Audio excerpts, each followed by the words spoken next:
Hey there, my name is Megan and welcome back to my channel. Today I'm going to be discussing some summer 2021 sci-fi and fantasy releases. So these are all books that I am interested in personally. These are definitely not all of the summer releases for 2021. So some of these books did come out in May, and then the other ones are coming out in June, July, or August. But before we go ahead and get on into the releases, if you are not already subscribed to my channel, please go ahead and hit that subscribe button, as well as the little bell icon so you can be notified every time I post new bookish content. I post new videos every Monday, Wednesday, Saturday, and sometimes other days throughout the week. Also, don't forget to check down in the description box for links to my social media, my Buddy Read Discord, and my Patreon, where you can be entered into winning book giveaways. The first one is A Master of Jinn by P. Djeli Clark, and I actually heard about this book from one of my subscribers, and I looked it up and I'm like, that sounds really, really cool. But it's a historical fantasy that takes place in 1912 in Cairo, and it follows a girl named Fatma, and she works for the Ministry of Alchemy, Enchantments, and Supernatural Entities. One day there is a rumor that the man who opened up the veil between the mundane world and the magical world has somehow come back from the dead, and there's this brotherhood dedicated to this man, and someone has ruthlessly murdered all the people in this brotherhood. So Fatma is sent to investigate what is going on, and the man who is said to have returned from the dead starts coming and warning people that they should stop what they're doing and stop being involved in the magical arts. I don't really know how the Jinn are involved, but it sounds like a really cool historical fantasy, and like I said a couple videos ago, I definitely would love to see more desert fantasies, and that's what this one sounds like. A Master of Jinn was released on May 11th. Next, we have The Coward by Stephen Arion, and in this book we follow a warrior named Kel, and Kel was sent off with a group of other soldiers to fight and defeat this foe known as the Ice Lichen, I guess it's pronounced. Every time I see the word I want to say lichen, but these like evil ice people, and he is sent off to defeat them, and he comes back after having defeated them and saved the 5 kingdoms, but he is the only one to have survived. So people declare him a hero. There are songs that are written about his heroic acts, and he retires to this quiet life on a farm. But then 10 years later, it's saying that in the abandoned Ice People fortress, a new kind of evil is rising, and they come to Kel to have him go deal with it. But what they don't know is that Kel actually wasn't as heroic as everybody thought he was in the original battle. He actually just got really lucky, and he has to take up his sword and try and go fight this evil again.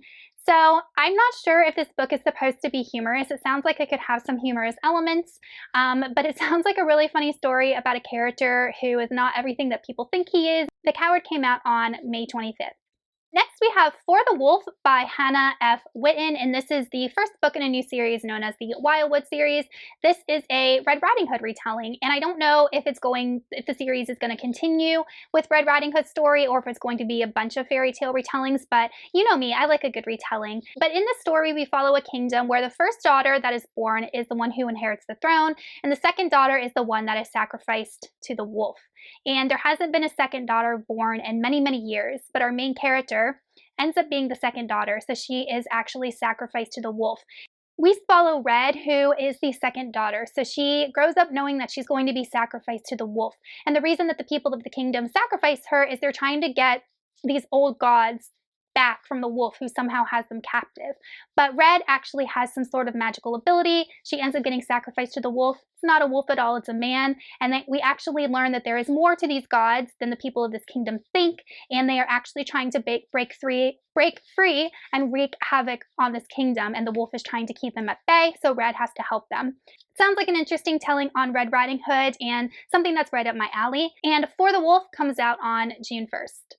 Next, we have The Jasmine Throne by Tasha Suri. In this book, we follow 2 different characters. We follow Melina, who is kind of like a princess. Her brother is ruling the kingdom, and he's a despot. He's very tyrannical, and she actually doesn't live in the castle. She lived in this kind of abandoned, ruined temple that used to house water magic. And then we follow Pariah, who is a maidservant, and she actually has powers herself, if I'm understanding. And the two end up teaming up together to help overthrow overthrow Melina's brother, as well as to help Pariah find her family. I think that there might be more to this story, and I don't really know how the magical elements fit into it, and I do actually have some of Tasha Surrey's other work that I haven't read yet, so I'll probably read her work that she already has published before jumping into this one. But The Jasmine Throne comes out on June 8th. Next, we have Play of Shadows by Sebastian de Castell. I've never read a Sebastian de Castell book. I do own one of them, and he also wrote the Greatcoats series. And this is actually kind of like a spin-off of that. I think it follows like a child of one of the original Greatcoats, and I didn't know that until I was actually doing research for this book. And first off, the cover, I love the cover. I think this is probably one of my favorite covers of the year. I love it so, so much. In this book, we follow a character named Damalis, and he agreed to enter into a duel with someone that he definitely cannot win against. So he ends up fleeing the duel, and he finds sanctuary inside of a theater with a bunch of actors, and he ends up becoming part of the acting crew. And one day, while he is saying his lines in a performance, a ghostly voice comes into his head, and he blurts out the lines that the ghost tells him to, which is essentially labeling one of this city's heroes as a liar, a murderer, and a traitor. So it upsets everybody, and they are suddenly after Damalis, and he ends up having to flee with a group of misfit actors and an assassin who he doesn't know if is trying to kill him or not. Like I said, I've never read anything by Sebastian de Castell, but it sounds like it's going to be a good fun time. Play of Shadows comes out on June 24th.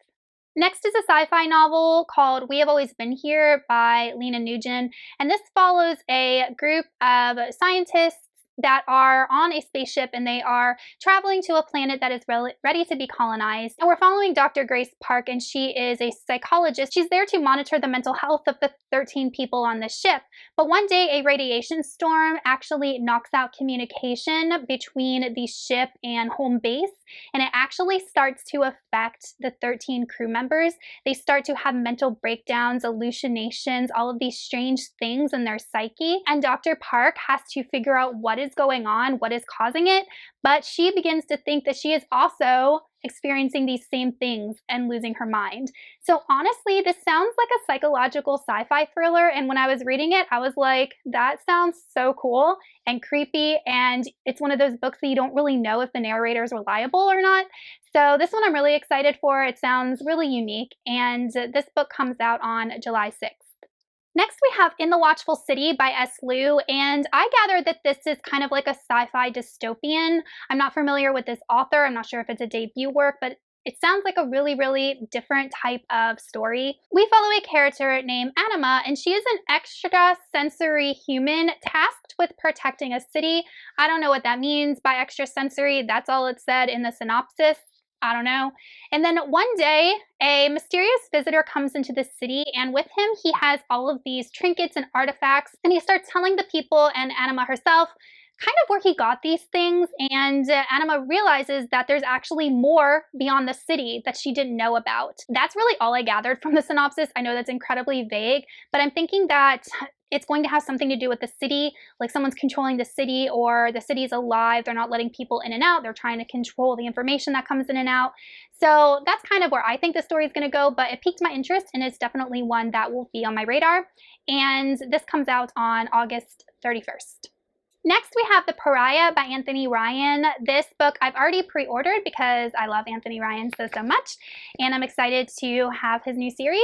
But in this book, we follow a character named Alwyn, and Alwyn has been raised as an outlaw. He lives in the woods, and one day an act of betrayal actually lands him as a soldier in the king's army. I'm thinking maybe it was either prison or conscription for whatever the betrayal was. He ends up getting put under the command of this noblewoman, and this noblewoman is having all of these visions of this demonic apocalypse. He decides to team up with her to kind of figure out what's going on and if these visions are real.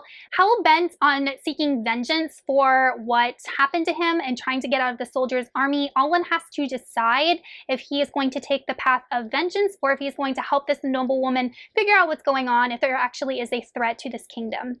I'm excited for this book. I've enjoyed everything else I've read by Anthony Ryan, and I'm having high hopes for this one as well. And The Pariah comes out on August 24th. Okay, you guys, so those are some sci-fi and fantasy releases for the summertime that I'm excited for. Let me know in the comments if you have read any of these, or maybe some that you are excited to come out in summer, and I will see y'all soon in another video. Goodbye!